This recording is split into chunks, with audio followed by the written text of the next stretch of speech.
Hello everybody. Today I am joined by Stevi Lowmass, the founder and CEO of the Camel soap factory in Dubai, the world's largest producer of camel milk-based skincare products. What is interesting about Stevi's career journey is that she started off her career in IT and banking and only discovered camel milk later in life when she launched her business at the age of 47. Today, I'm going to be talking to Stevi about her career transition and how she has achieved success in a completely different industry. Stevi, welcome. Thanks, Donya, and welcome to our factory. Yeah, thank you. It's amazing to be here, actually. It looks amazing and it smells gorgeous. People are always a bit shocked when they come in. It's quite overwhelming, yeah. It's bigger than people anticipate. Yeah, no, definitely. No, it's lovely to be here. Thank you. So, you know, we mentioned that you started off your career in IT and banking. How did you leave that behind and then suddenly find camel milk soap? Oh, easily. So, yeah, for years I worked in, it was actually the IT payments area. So it was sort of the indirectly with banks because we provided payment solutions. So I have a very technical background and I worked as a systems engineer on mainframes for years. I had a child really late in life, and I was 47 when I had her, and I just decided that going back to that kind of corporate world and the pressure it just was not compatible with having this baby that I'd wanted so badly. So I stopped work for a couple of years and really just contemplated and thought about what I'd like to do. And I had a few missed chances. I had a few disasters. And I think actually it's really the way you learn. So I did this art exhibition, which I loved. And I didn't lose money, but didn't make money either.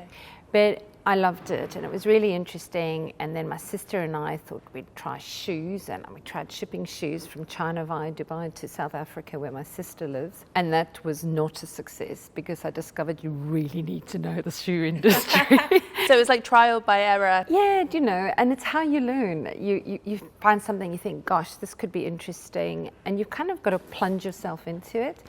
And then when I was in Australia on holiday with my husband and my daughter, who would have been about 18 months at that time, we were traveling through Western Australia and we came across this exquisite soap factory. It was called the Olive Oil Soap Factory. And you walked in and they had a shop on the right, and they had big glass panels, and you could look down onto this factory floor. It was a lot smaller than this. And it was like an epiphany, and I said to my husband, I said, oh my gosh, don't you think Dubai needs something like this, Brian? And fools go.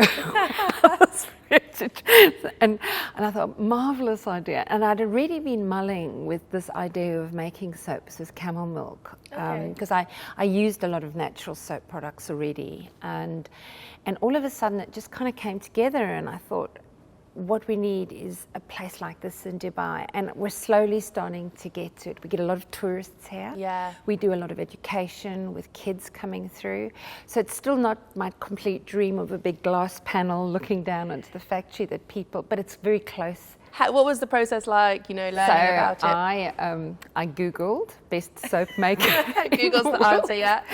And I popped a name repeatedly, and her name was Melinda Koss. And so I looked, and she did courses. She's based in France, but she did these courses in London, where my brother lives. And I thought, all right, I'd go see my brother, do a soap making course. So I booked myself onto her course, and it was, I guess it's kind of life-changing when you do that. And I learned how to make soaps. So in the beginning, I made all the soaps. I made them myself, and made them in the shed, in my husband's shed at the house. But Melinda taught me about natural soap. But more importantly, Melinda started some of the biggest soap businesses in the UK. She's a really successful entrepreneur herself. She must be in her 70s now, but she's an amazing woman. And I asked her to become my mentor. And I paid her, I think, £500 a month, which was a lot of money to me at the time. And she just helped me put my business plan together, think about what I wanted to do, and I launched the company in 2013. Okay. So that would have been, 7 years ago. And I'd started selling at fairs in 2012. So I must have done the course 2011, around then, yeah. So that's literally, I mean, I learned from somebody who knew what they were doing, and then had her as a mentor. And that really made a massive difference to me. Yeah, no, absolutely. A mentor actually can be very beneficial. I've talked about this before in terms of setting up, especially when you're starting something new. And it's something I advise everybody who's starting out is don't be shy. Get yourself a mentor, and don't be shy to pay either, because it really helps to have somebody who stands on the outside and says, why are you doing that? Do you need to do that, or have you thought of that? I mean, Melinda on my first business plan said, okay, Steve, now double it.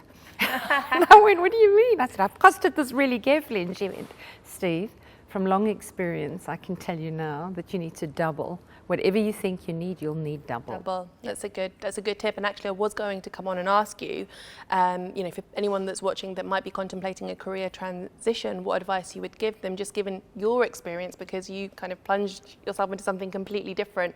So other than kind of maybe finding a mentor and, getting the finances. I got really hung up on the business plan, and I spent a lot of time trying to write this perfect business plan. And actually, I read a book called Jump.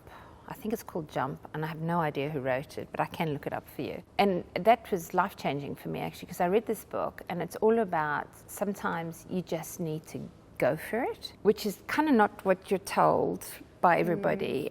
And actually, I just decided to go for it. And then something else really funny happened, which was a personal story, but I'd been talking about it a long time with my husband, and been making the soaps in the shed and playing with Kate, my daughter, and I wasn't really serious. And one night, my husband, in front of two really good friends of mine, said, and I won't repeat his language, but the nub of what he said was, well, are you actually going to do anything? Or are you just going to play for the rest of your life? And I went, I'll show you. He works here now. Oh, does he? Oh, that's amazing. What a coincidence. I bet you're loving that. You made a point. Well, you've done tremendously well, and I know you've got a lot more advice to share. We're going to pause the conversation there for now, but I would love to find out more about kind of what other factors contributed to your success, if that's okay with you. Love that. Thank you so much. Thank you, everyone, for watching.